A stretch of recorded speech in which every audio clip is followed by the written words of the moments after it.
a result, they explained, the National Jewish Family Center was founded to aid the Jewish community in fulfilling its traditional role. And when they say traditional, they mean it. One of the editors writes that throughout history, no generation of Jewish leaders has ever failed to resist intermarriage.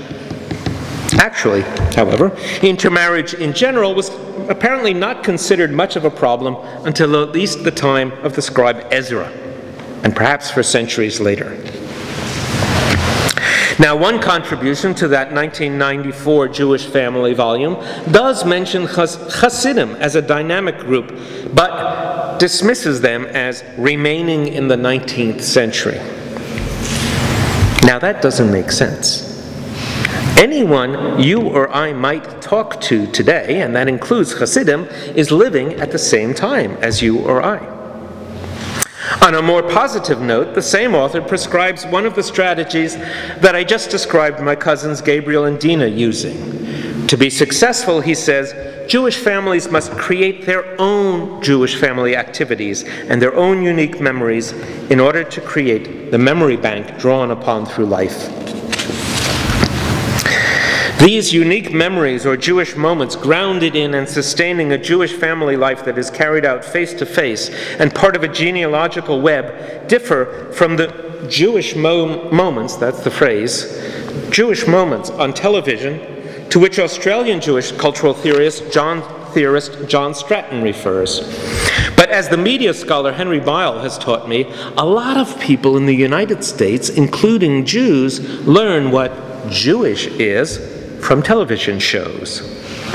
Maybe a Jewish child in a small community or with few Jewish classmates watching one of the relatively few old Seinfeld episodes that referred explicitly to Jewishness is somehow drawn to find out more about what this thing called Jewish is, and maybe eventually to figure out how to make a Jewish family of her own.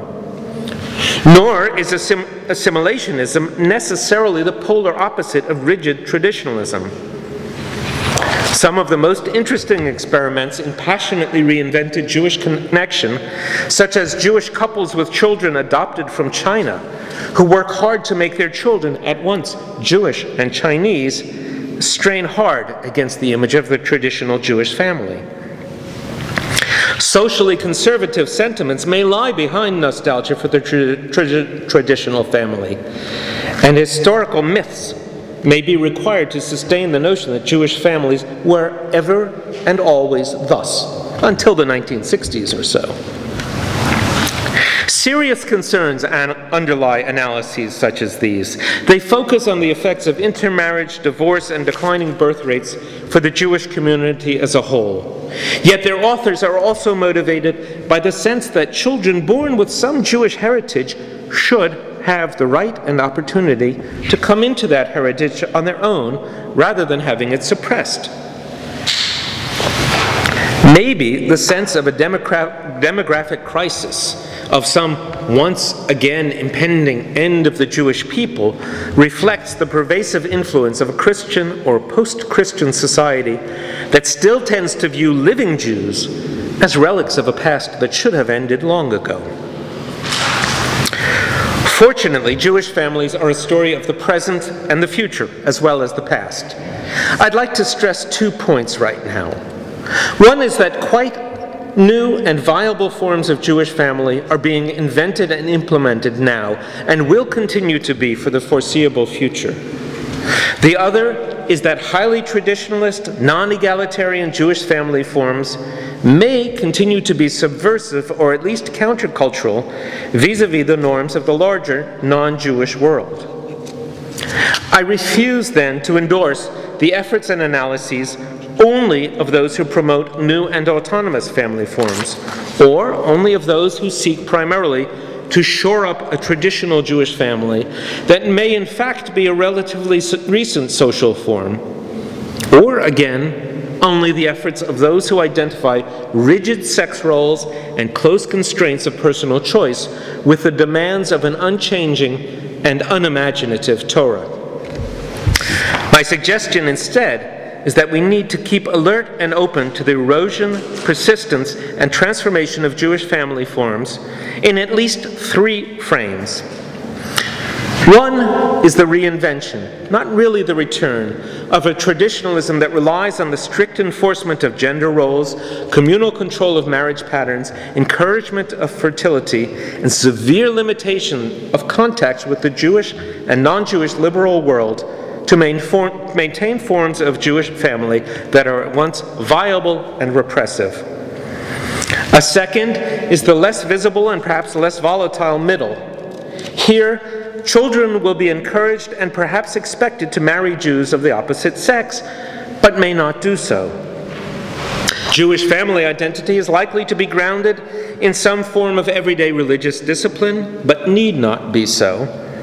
And the family also understands itself as modern and fully integrated into the wider society, though not without ambivalence.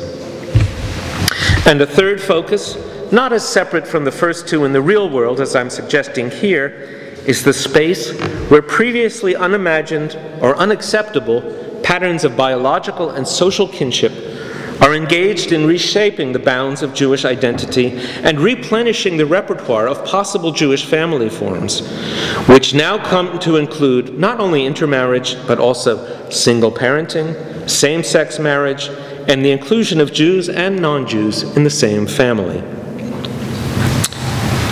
There are any number of possible lessons here, but one thing I'm sure of. In some areas of science, the so-called principle of parsimony dictates that the simplest answer to a problem is the one to be preferred. But that principle doesn't apply to all objects of inquiry. Our stories, made up of what the world gives us and how we shape what the world gives us, make us what we are, for ourselves and for others. When it comes to a matter as emotionally, politically, and historically charged as the Jewish family, we shouldn't be looking for simple stories. Instead, we should be working simultaneously to complicate and enrich our own notions and to share them with one another, as we're doing this week. We don't even know whether we're in a period of extraordinary but temporary flux, or whether flux is the new ordinary.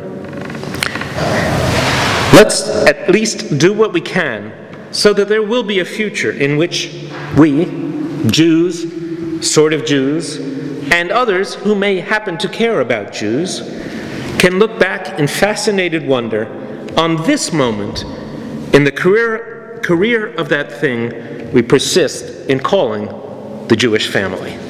Thank you.